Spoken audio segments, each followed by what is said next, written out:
बानी पीटीआई ने अपने बेटों को पाकिस्तान आने से रोक दिया। बानी पीटीआई ने कासिम और सुलेमान को पाकिस्तान न आने की हिदायत कर दी। तोशाखाना 2 केस की समाअत के दौरान बानी पीटीआई की गुफ्तगू। ज़राए के मुताबिक बानी पीटीआई ने कहा, कासिम और सुलेमान किसी एहतजाजी तहरीक में शरीक नहीं होंगे। एहतजाजी तहरीक पार्टी ने चलानी है।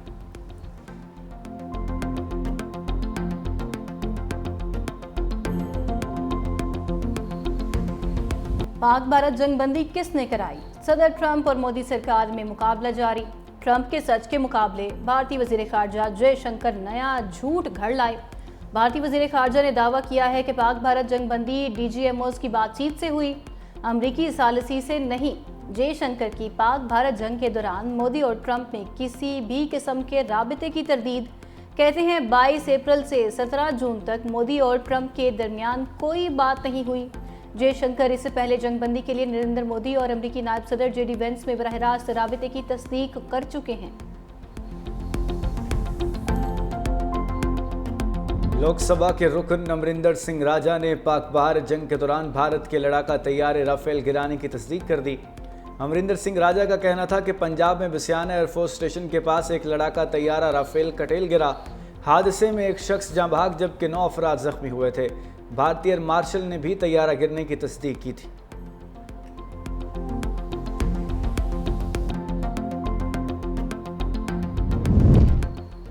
फितनाल हिंदुस्तान और बलोच यकजहती कमेटी का गठजोड़ बेनकाब। नाम नेहाद लापता अफराद की आड़ में दहशतगर्दी के नाकाबिले तरदीद शवाहिद मंजर आम पर आ गए।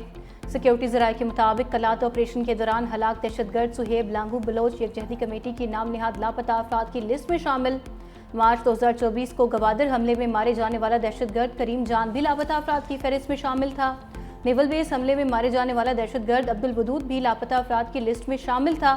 महरंग बलोच ने हमेशा नाम नेहाद लापता अफराद का बयानिया अपने मज़मूम मज़ाइम और रियासत को बदनाम करने के लिए इस्तेमाल किया। हलाक दहशतगर्द सुहेब लांगू की महरंग लांगू के साथ मुजाहिरों में कई तस्वीर और वीडियो सोशल मीडिया पर मौजूद हैं।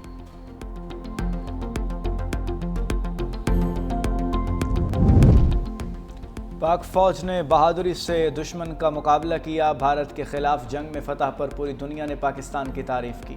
फील्ड मार्शल आसिम मुनीर ने जुर्रत से जंग लड़ी। लाहौर रेलवे स्टेशन पर पाक बिजनेस ट्रेन और मुसाफिरों के लिए सहूलतों का इफ्तिताह। वज़ीर आज़म शहबाज शरीफ ने कहा कि यूरोपीय रेलवे तर्ज पर पाकिस्तान बिजनेस एक्सप्रेस की ताज़ीन और आराइश की गई।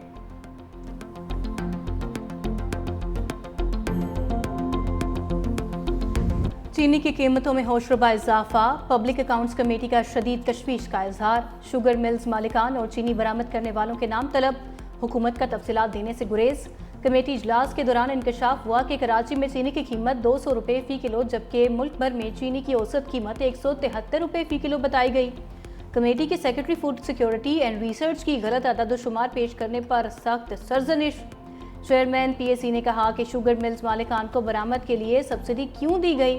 रियाज फितियाना ने कहा कि क्या वजह थी कि रातों रात SRO जारी करके टैक्सेस में छूट दी गई। मोइन पीरजादा ने कहा कि हुक्मरान अवाम को लूट कर अपनी जेबें भर रहे हैं। फसाद की जड़ शुगर एडवाइजरी बोर्ड है। शुगर माफिया हुकूमतों का हिस्सा है। पंजाब और इस्लामाबाद के बाजारों से चीनी गायब। किल्लत के बायस डीलर्स ने कारोबार बंद कर दिया। चीनी आम मार्केट में कहीं भी सरकारी रेट पर दस्तयाब नहीं। होलसेलर्स का कहना है कि उन्हें मिल्स वाले सरकारी रेट पर चीनी फराहम नहीं कर रहे। कराची में भी चीनी सरकारी रेट पर मिलना जुए शेर लाने जैसा है। शहरियों का कहना है कि हुकूमत ने कागज़ों में तो चीनी सस्ती कर दी, मार्केट में 200 रुपये किलो या उससे ज़ायद ही मिल रही है।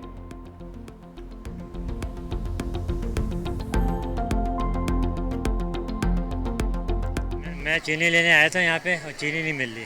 चीनी पहले से 150 अब मिलती, अब वो भी नहीं मिल रही। चीनी तो बहुत मुश्किल हुई है।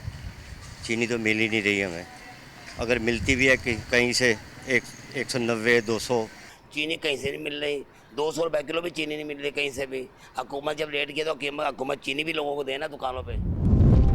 दुकानदार हुकूमती प्राइस कंट्रोल कमेटियों के खिलाफ फट पड़े। कहते हैं होलसेल मार्केट से सरकारी रेट पर चीनी नहीं मिल रही। चीनी महंगी खरीद कर सस्ती कैसे बेच दें। हुकूमत हमारे खिलाफ कार्रवाई करने के बजाय मिल्स मालिकान को कंट्रोल करे।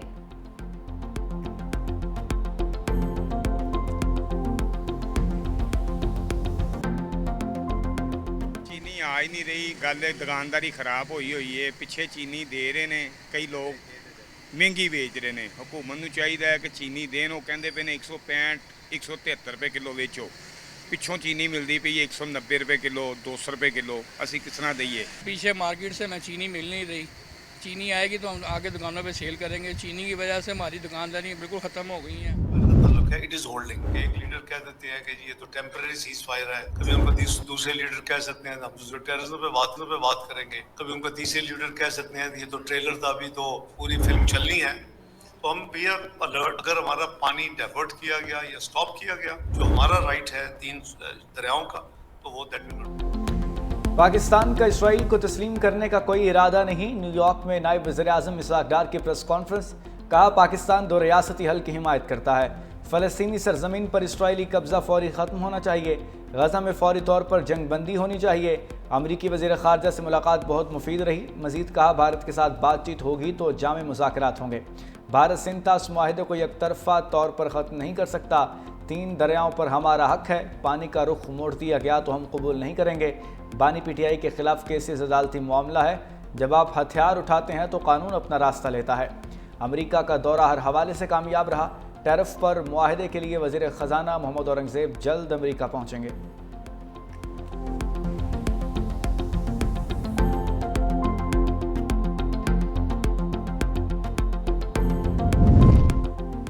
पाकिस्तान का फ़लस्तीन को UN की मुकम्मल रुकनियत देने का मुतालबा। नायब वज़ीर-ए-आज़म इसहाक डार का फ़लस्तीन के 2 रियासती हल के हवाले से जनरल असम्बली के इजलास से खिताब।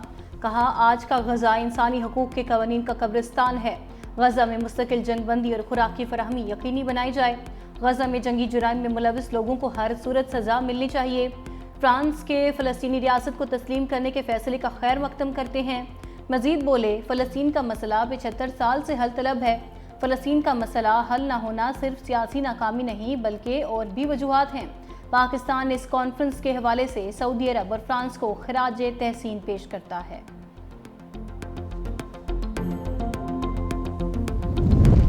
गज़ा के लोग इंतहाई दर्दनाक सूरत हाल का शिकार हैं। मौजूदा तनाज़ा खित्ते को गैर मुस्तहकम कर रहा है। न्यूयॉर्क में फ़लस्तीन के 2 रियासती हल के हवाले से अक़वाम मुत्तहिदा की कॉन्फ्रेंस से सेक्रेटरी जनरल अंतोनियो गुतेरेस का खिताब। कहा गज़ा की तबाही नाकाबिले बर्दाश्त है और गज़ा के खात्मे का कोई जवाब पेश नहीं किया जा सकता। मशरक़ वस्ता में देरपाम के लिए मसला फ़लस्तीन को हल करना होगा। कॉन्फ्रेंस के इनेकाद पर फ्रांस और सऊदी अरब के शुक्रगुजार हैं। फ्रांसीसी वज़ीर ख़ारजा का कहना है कि फ़लस्तीन के 2 रियासती हल का कोई मुतबादिल नहीं, सिर्फ 2 रियासती हल इसराइलियों और फ़लस्तीनियों के अमन और सलामती के साथ रहने का जायज़ और ख्वाहिशात का जवाब देने में मदद करेगा। अमरीका ने फ़लस्तीन के 2 रियासती हल के लिए अक़वाम मुत्तहिदा की कॉन्फ्रेंस मुस्तरद कर दी।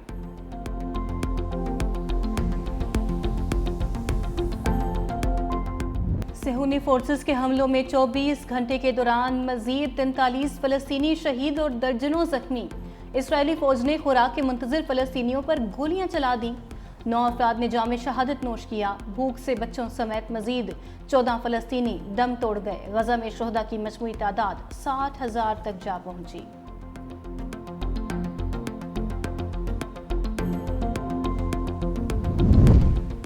जमात इस्लामी का हक 2 मार्च। जमात इस्लामी और पंजाब हुकूमत का दरमियान मुज़ाकरात का 3रा दौर ख़त्म।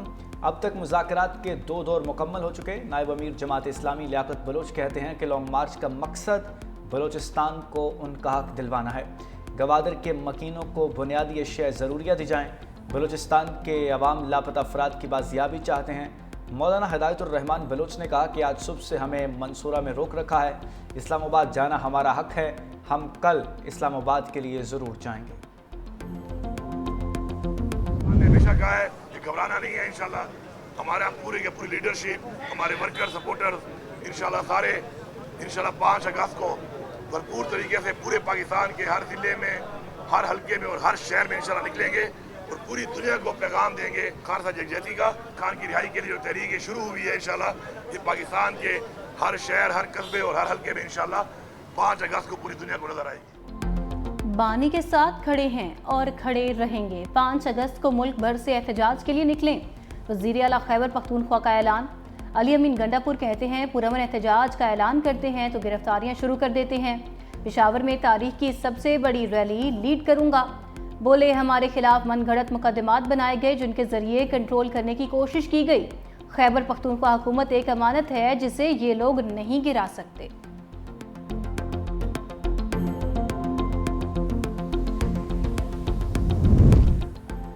बानी तहरीक इंसाफ की जमानत बादस गिरफ्तारी की 8 अपीलों पर समात 12 अगस्त तक मुलतवी। वकील बानी पीटीआई के पेश न होने के बायस समात मुलतवी की गई। सलमान सफदर बैरून मुल्क होने के बायस पेश नहीं हुए। सलमान अकम राजा अदालत के रूबरू पेश हुए। फरीकैन को नोटिस करने की इस्तदा। अदालत ने फौरी नोटिस जारी करने की इस्तदा मुस्तरद कर दी। चीफ जस्टिस याहिया अफरीदी की सरबराही में 2 रुकनी बेंच ने केस की समात की। लाहौर हाई कोर्ट ने जमानत बादस गिरफ्तारी खारिज कर दी थी। जजेस अपना काम करें तो बानी पीटीआई और बुशरा बीबी को जमानत मिल जाएगी। अलीमा खान की सुप्रीम कोर्ट के बाहर मीडिया से गुफ्तगू। कहा, अगर इंसाफ देना होगा तो आज जमानत मिल जानी चाहिए। हुकूमत ने धमकियां दी कि बानी पीटीआई के बेटों को आते ही गिरफ्तार कर लेंगे।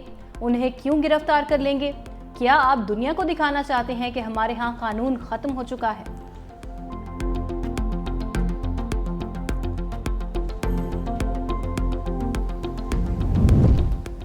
अपोजिशन लीडर उमर अयूब ने चीफ जस्टिस पाकिस्तान को खत लिख दिया। खत में 9 मई वाकयात में हालिया सजाओं का जिक्र किया। पीटीआई रहनुमाओं की सजाएं और बतौर अरकान नाअहली का मामला उठाया। सुप्रीम कोर्ट से नोटिस लेने का मुतालबा।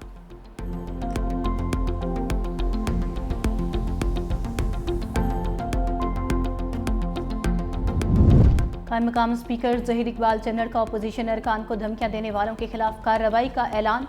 पंजाब असम्बली के बाहर मीडिया से गुफ्तगू में कहा, एक रुकन का दूसरे पर हमला ऐवान के तकद्दुस के खिलाफ है। झगड़ने वाले अरकान की मुअत्तली आइन और रूल्स के मुताबिक की। वाक़े की मुकम्मल इंक्वायरी का हुक्म असम्बली सेक्रेटेरिएट को दे दिया है। स्पीकर की रूलिंग के बावजूद ऐवान में नाखुशगवार वाक़या पेश आया जिसे बर्दाश्त नहीं किया जाएगा।